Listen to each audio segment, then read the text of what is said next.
Assalamualaikum warahmatullahi wabarakatuh.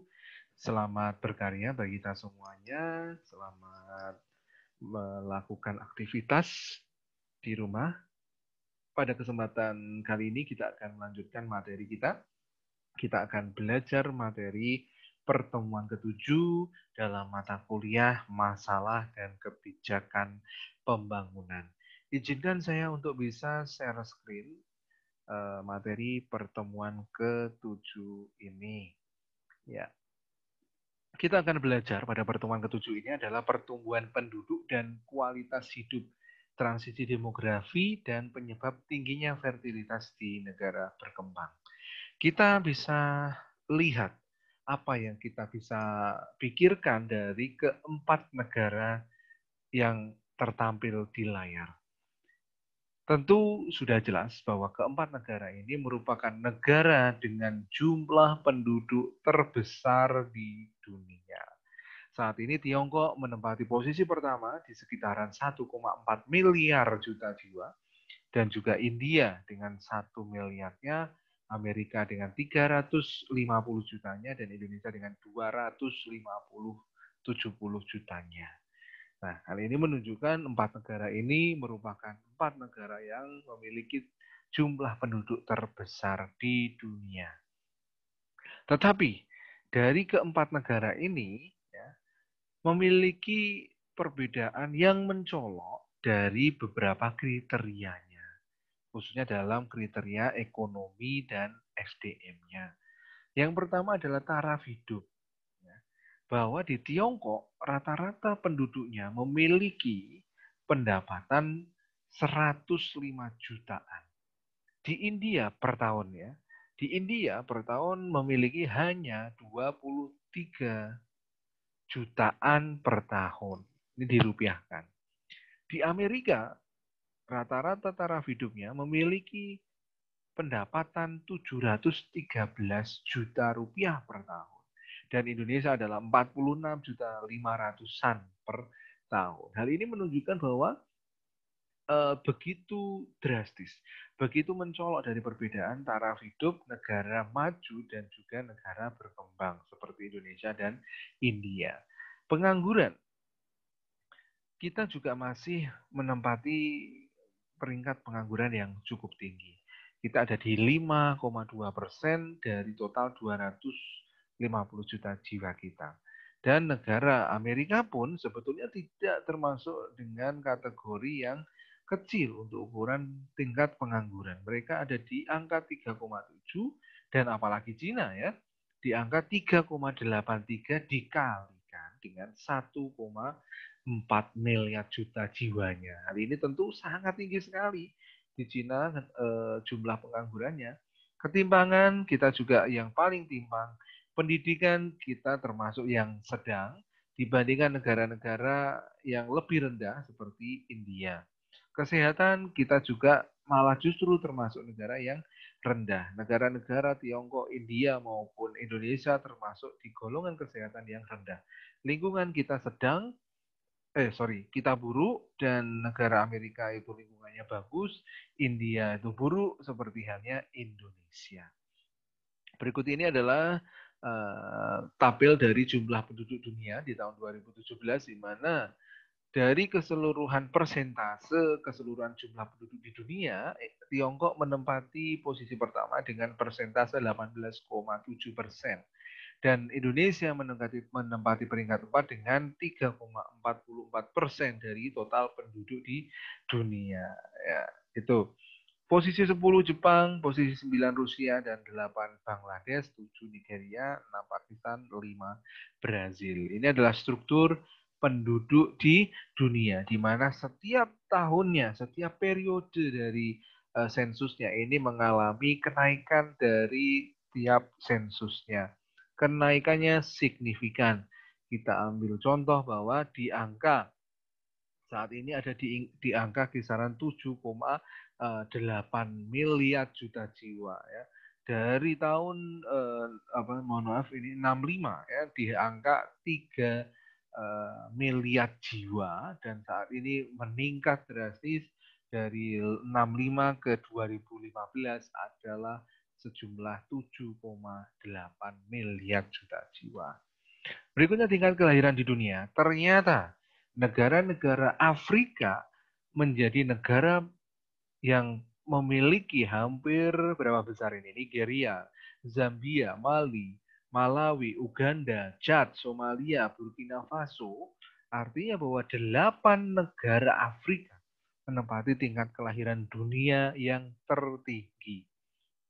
Diikuti negara Asia, perwakilannya adalah Afghanistan. Lalu negara Afrika kembali. Hal ini menunjukkan bahwa memang di negara Afrika untuk edukasi dari seksual dan juga edukasi dari tingkat kelahiran yang sebarkan dan di-share di sana masih kurang. Berikutnya adalah tingkat mortalitas dunia. Kalau tadi ada tingkat kelahiran, tingkat mortalitas adalah tingkat kematian dari yang terbesar di dunia. Kita ambil contoh negara Afrika kembali menjadi negara yang paling tinggi tingkat mortalitasnya yaitu di Angola. Disusul negara Afghanistan. Afghanistan mungkin tingkat kematiannya memang karena di negara tersebut kondisi keamanannya tidak menentu ya. Mungkin juga banyak yang mati syahid ya karena kondisi perang. Sierra Leone ini juga Afrika, Mozambik Afrika, Liberia Afrika, Nigeria Afrika dan sampai di Tajikistan perwakilan dari Asia dan Guinea kembali Afrika. Artinya bahwa 10 besarnya itu 2 dari Asia dan 8 dari Afrika. Ini menunjukkan bahwa memang Afrika juga masih memiliki tingkat mortalitas yang tinggi karena mungkin faktor kesehatan yang kurang. Transisi demografi. Proses penurunan bertahap atas tingkat pertumbuhan penduduk dari tahap pertumbuhan hampir stagnan yang ditandai dengan tingkat kelahiran dan kematian yang tinggi. Kemudian melalui tahapan pertumbuhan penduduk yang berlangsung cepat dengan tingkat kelahiran tinggi dan kematiannya rendah. Setelah itu memasuki tahap pertumbuhan rendah dan stabil, di mana tingkat kelahiran dan kematiannya itu rendah. Jadi ini merupakan transisi ya. Jadi suatu masa atau suatu pergantian transisi itu membutuhkan periode, ya.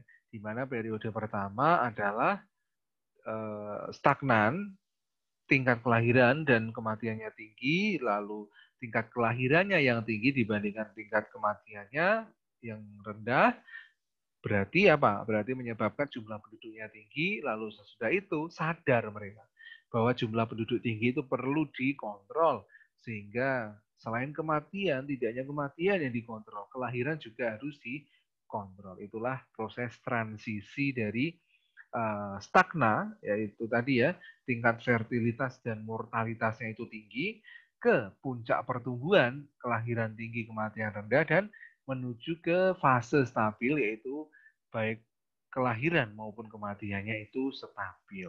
Ya.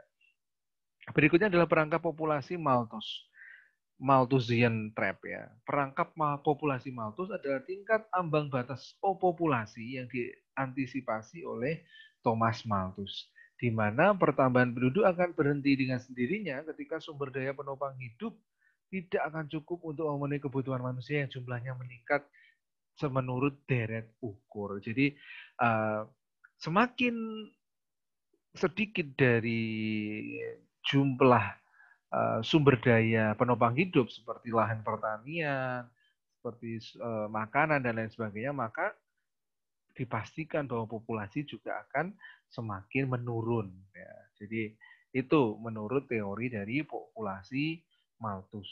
Ya. Maka kepemilikan sumber daya, tingkat pendapatan, dan tingkat pertumbuhan penduduk ini perlu dikontrol. Berikut ini adalah kritikan terhadap teori Malthus itu sendiri, ya, bahwa model dari teori Malthus tidak memperhitungkan peranan dan dampak penting dari kemajuan teknologi. Jadi memang pada zaman di awal abad 18 itu teknologi belum dipikirkan sampai ke sekarang ini. Bahkan ini ya, bahwa teknologi cloning ya, itu juga mulai dikembangkan dan nantinya menurut saya bahwa 100 tahun ke depan tidak merupakan suatu keniscayaan bahwa cloning juga diterapkan pada manusia. Nah, itu yang menjadi kritikan. Mereka tidak memikirkan dampak-dampak kemajuan teknologi. Berikutnya adalah teori tersebut didasarkan pada suatu hipotesis mengenai hubungan-hubungan makro antara tingkat pertumbuhan penduduk dengan tingkat pendapatan per kapita yang ternyata tidak dapat dibuktikan secara empiris. Bukan berarti yang memiliki jumlah penduduk tinggi akan memiliki tingkat pendapatan per kapita yang rendah. Itu tidak pasti. Nyatanya Amerika dengan populasi 350 juta jiwa, nyatanya mereka tetap pendapatan per kapitanya paling tinggi. Ya. Teori tersebut terlalu bertumpu pada variabel ekonomi yang ternyata keliru, yaitu tingkat pendapatan per kapita sebagai determinan utama pertumbuhan penduduk. Bukan berarti pendapatan per kapita itu selalu dikaitkan dengan tinggi rendahnya jumlah penduduk. Ya, tadi yang disampaikan bahwa mentang-mentang tinggi belum tentu pendapatan per kapitanya itu juga rendah. Mentang-mentang jumlah penduduknya kecil, belum tentu juga pendapatan per kapitanya itu tinggi. Contohnya apa? Contohnya adalah negara Timor Leste. Negara Timor Leste merupakan pecahan dari Provinsi Timur Timur di Indonesia. Dan bahkan saat ini dengan jumlah penduduk yang kecil, hanya jutaan saja, tidak sampai puluhan, ya mungkin 1, 2, 3 juta, mereka menempati posisi terbawah negara termiskin di dunia. Hal ini menunjukkan bahwa jumlah penduduk bukan ukuran yang menentukan dari pendapatan per kapita. Dan pendapatan per kapita juga bukan menentukan kenapa alasan dari jumlah penduduknya itu tinggi maupun rendah. Itulah tadi dari penjelasan kita terhadap beberapa hal yang terkait, yaitu terkait pertumbuhan penduduk dan kualitas hidup, transisi demografi, dan penyebab tingginya fertilitas negara berkembang. Itu tadi kita akan bertemu kembali di pertemuan ke-8. Tetapi sebelum pertemuan ke-8 ada ujian tengah semester. Saya harapkan kalian dapat belajar dari materi yang sudah saya share di Elita dan juga video pembelajaran yang sudah saya share juga di Elita maupun di YouTube. Terima kasih atas partisipasi dan juga atensi dari teman-teman semuanya. Silakan tinggalkan komentar di kolom di bawah untuk bisa berdiskusi dan kalian saling berinteraksi. Itu saja mungkin dari saya. Terima kasih. Wassalamualaikum warahmatullahi wabarakatuh. Terima kasih. Selamat berkarya dan juga tetap patuhi protokol kesehatan. Semoga kita senantiasa diberikan kesehatan oleh